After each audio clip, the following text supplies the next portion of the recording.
tablet လည်းလိုချင်တယ်ပေါ့နော်ခုမှ graphic design သင်တန်းစတတ်တာဒါမှမဟုတ်လည်းသင်တန်းခုမှ basic ပြီးထားတာ drawing tablet တစ်လုံးကို10သိန်းလို့15သိန်းလို့သိန်း20လို့အဲ့လောက်လည်းမတက်နိုင်ဘူးဆိုတော့ညီညီညီမတွေအတွက် budget save ဖြစ်ပြီးတော့ဈေးတက်တာနဲ့ရမယ် drawing tablet ကိုမိတ်ဆက်ပေးပါတယ်အားလုံးမင်္ဂလာပါကျွန်တော်တို့ design story ကနေပြန်လည်ကြိုဆိုပါရစေဒီနေ့ကတော့ကျွန်တော်တို့ဒီ HP Bank ကကျွန်တော်ကိုပေးထားတဲ့ drawing tablet တွေက drawing tablet လည်းလိုချင်တယ်ပေါ့နော်ခုမှ graphic design သင်တန်းစတတ်တာဒါမှမဟုတ်လည်းသင်တန်းခုမှ basic ပြီးထားတာပြီးတော့ဈေးနှုန်းလည်းအများကြီးမတက်နိုင်ဘူး drawing tablet တစ်လုံးကို10သိန်းလို့15သိန်းလို့သိန်း20လို့အဲ့လောက်လည်းမတက်နိုင်ဘူးဆိုတော့ညီညီညီမတွေအတွက် budget save ဖြစ်မဲ့ drawing tablet တစ်လုံးနဲ့ကျွန်တော် mix up ပေးခြင်းပါတယ်အဲ့တော့ budget save ဖြစ်တယ်ဆိုတော့ကျွန်တော်တို့က display မပါတော့ဘူးပေါ့နော် display မပါတဲ့ drawing tablet ပေါ့ display မပါတဲ့အတွက်ကျွန်တော်ထည့်တဲ့ debug 10ရက်ကတော့ train ရမယ်ပေါ့နော်ပြန်ပြီးလေ့ကျင့်ကြည့်ရမယ်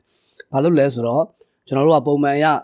စာရေးပြီးဆိုရင်ဘောပင်ကန်လိုက်တာနဲ့ဈေးရဲ့နေရာကိုပဲကြည့်ရအောင်ဒါပေမဲ့ဒီမှာ display မပါဘူးဆိုတော့ကျွန်တော်တို့က monitor ကိုကြည့်ပြီးမှဒီလိုဆွဲရတော့အဲ့ဒါကကျွန်တော်တို့နည်းနည်းတော့လေ့ကျင့်ရမှာပေါ့နော်အဲ့တော့ကျွန်တော်ကလည်းဒီနေ့ review လုပ်ပေးရမယ်ဆိုတော့ GR ကိုကျွန်တော်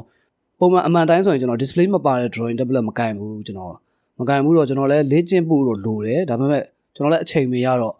ဒီနေ့ drawing tablet ဒီ review လေးကဘာမှတော့ကျွန်တော်ဆွဲမပြတော့ဘူးဒီ drawing tablet မှာရှိတဲ့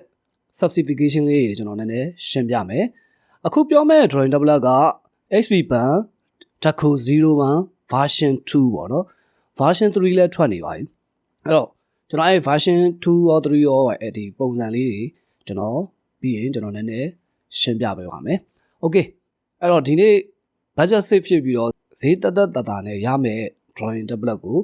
မိတ်ဆက်ပေးပါမယ်စလိုက်အောင်ဗျာကျွန်တော်တို့ graphic designer တိုင်းအောင်ကျွန်တော် mouse နဲ့လုပ်လို့မရတဲ့ကိစ္စတွေရှိရပါတော့ mouse နဲ့ဆွဲဖို့ခက်တဲ့ illustration တွေဆွဲမှာတို့ lettering လုပ်တဲ့လူတွေတို့အဲ့လိုလူတွေအတွက်ကတော့ကျွန်တော်တို့က drawing tablet ကမရှိမဖြစ်လိုအပ်နေရပါတော့အဲ့တော့မရှိမဖြစ်လိုအပ်နေတယ်ဆိုတော့ကျွန်တော်တို့ဒီမှာကျွန်တော်တို့ drawing tablet brand တွေကလည်းရွေးချယ်စရာတွေရှိရပါတော့အဲ့ဒီထဲမှာကျွန်တော်တို့ဒီ HP Bank ကထုတ်ထားတဲ့ basic လို့ပြောလို့ရတယ်ပေါ့နော်အခုမှသင်တန်းစတက်မဲ့ကလေးတွေတို့နော်ညီလေးညီမတွေအတွက်ဈေးလည်းအများမကြီးတဲ့ဟာလိုချင်တယ်ဆိုရင်တော့ကျွန်တော်တို့ဒီဟာက4သိန်းနီးပါပေါ့3သိန်း9000ပတ်ဝန်းကျင်ပေါ့နော်ဈေးနှုန်းကတော့အတက်ကြအနည်းငယ်ပြောင်းလဲတော့ရှိမှာပေါ့ဗျာ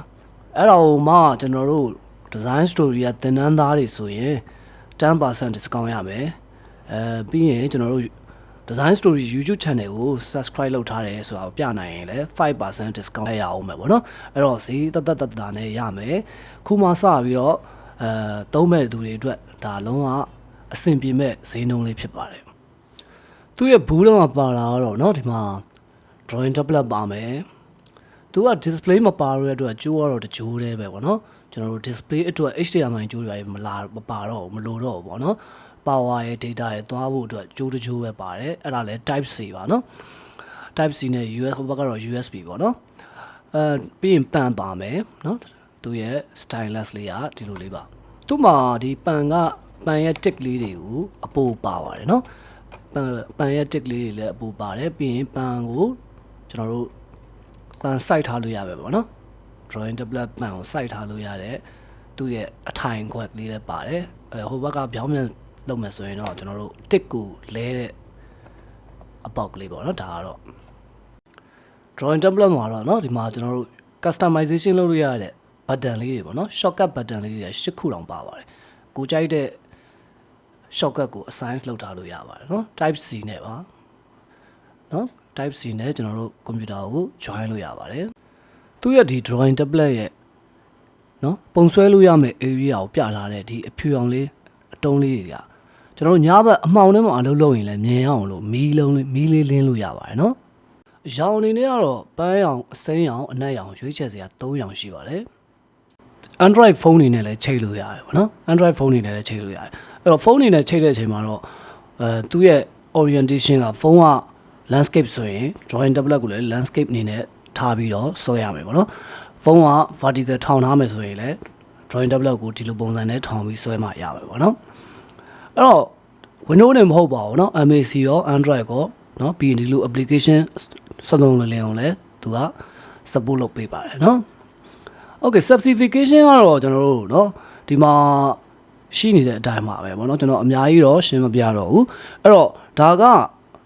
version 2ပေါ့နော်အဲ့တော့ version 3ကိုကျွန်တော်တစ်ချက်ကြည့်ကြအောင်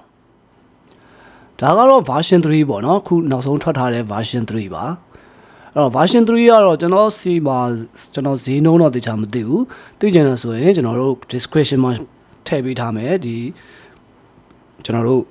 HP Pan မြန်မာရဲ့ Facebook page link ကို description မှာထည့်ပေးထားမယ်အကယ်၍ဝယ်ခြင်းလဲဆိုရင် page မှာသွားပြီးတော့စုံစမ်းမေးမြန်းနိုင်ပါတယ်အဲ့တော့ကျွန်တော်တို့သင်တန်းသားတွေဆိုရင်ကျွန်တော်တို့ design story ကသင်တန်းသားတွေဆိုရင် 10% discount YouTube က subscriber လုပ်ထားတယ်ဆိုရင် 5% discount ရရှိမှာဖြစ်ပါတယ်။ Okay ဒီနေ့ကတော့ဒီလောက်ပါပဲ HP Pan drawing tablet ကိုလိုချင်တယ်ဆိုရင်သူတို့ရဲ့ Facebook page ကနေเนาะစုံစမ်းနိုင်ပါတယ်။ Okay နောက်ဗီဒီယိုတွေမှာပြန်လည်ဆုံတွေ့ကြပါမယ်။